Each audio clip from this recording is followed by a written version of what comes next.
spareness and bareness and stringency. There's a struggle, and this space. There's this wonderful space, and I find that's characteristic of the Australian landscape in general. And over the years, I've kind of responded to these parts that make up what might be the Australian landscape. And space, for example, is room for the imagination. We do tend to be, it seems, frightened of space and try and fill it up with some building or something as fast as possible, or change the look of it, which worries me. But if you enjoy the space, anything's possible in your mind, and as an artist, anything's possible. So this coastline, with not only the landmass, but you've got the ocean, and it's the ocean, not the bay. The bay is very quiet. The ocean is a power to be reckoned with, and you have the vastness of the sky. So you have space in different kind of elements, and it's just unbelievably rich. You're sort of dealing with eternity in the possibilities of all of that. And it's quite struggly on the coastline. You look at the vegetation, it's hanging on, and little sea creatures, they breathe the air when the tide's out and get ready for the deluge when the tide's in, and all these different ways of functioning on and with the sea and the air, the sky and the land is just fantastic. And that stretch from Sphinx Rock, Sorrento Back Beach, around to Portsea is just, it's just so beautiful. And so to be down here, close to all of that and feeling it and using it in the work to hand is it's paradise. Simple word. All you need to do is get on with your work. There's peace, there's beauty, there's inspiration, time to meditate. Things can get a bit busy as an artist working for this and that, and imagining if they do certain works, something will happen. Something does happen, you're never quite sure what. It takes a while to digest what's going on. Yes, you see the sand, you play with the sand, you swim in the water, you look at the sky, one day's clear, the next day a thunderstorm blows in. You feel all of these things, but the longer you spend in it, the more you notice. And one of the things that really came as quite a surprise drawing in the sand dunes, and on a hot day I could work out if you went into the shady side of the sand dunes, you could actually draw all day. You didn't have to come home in the summer with the terrible heat. You can always go for a swim in the sea, but to get out of that sun. So you kind of moved in the shadows.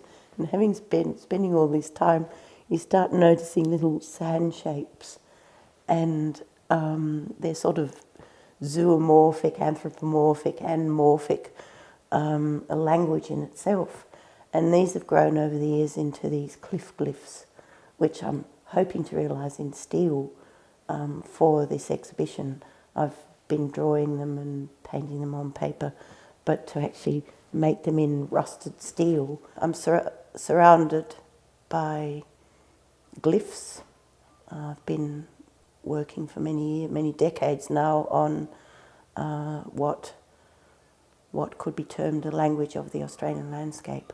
And I've done thousands of quick sketches, thousands and thousands out there in the landscape, and put all together. Each one makes up a sentence. Each little mark makes up a sentence about the language of this Australian landscape. But it hadn't quite gelled how I might put that all together. Anyway, a walk up Cheviot Hill confirmed it, and I wanted a whole peninsula filled with moonoglyphs. So that's what I'm working on at the moment. on a piece of paper. It's cotton rag made in a mill in the south of France, Moulin de la Roque, and it's 600 GSM, the different weights of papers, and this one's really thick. And so with the graphite pencil, just sinks into the paper. It's just hugely sumptuous, delicious to work with. And I use watercolour, but paper's like soil, and you can plant different images on different soils. Not every soil will work for certain plants, or some plants won't work in certain soils. And it's the same with images. Some papers don't work with certain techniques or prints, and some do. Same print can look dead on one piece of paper and come alive on another piece of paper. So this is the approach with this beautiful cotton paper, which comes from this mill in the south of France, and it's very thick. And what that allows me to do is, in a way, the lines of the graphite get embossed in the paper, and then I add watercolour. Watercolour's a nice reference to how precious water is on this earth. I love the use of pigments and water as is what watercolours are. And after that's done, I go back again with the graphite and push back the watercoloured areas so that the what will be the glyphs will be embossed, will look like they're embossed. They'll be in relief. So the thickness of the paper allows me to tool. Some people may be familiar with leather tooling. If you work into leather to make designs, embossed designs, you wet the leather, and where the damp areas you push back and allow the other areas to stand up. When the idea of this exhibition came, I thought, no, I can't just show drawing books. People just say they're just drawing books, even though that was the major work for the first residency. How's that for an exhibition, drawing books? But so I grew this idea of this work on this 1 metre by 2 metres piece of Colomb paper, which I'm working on now.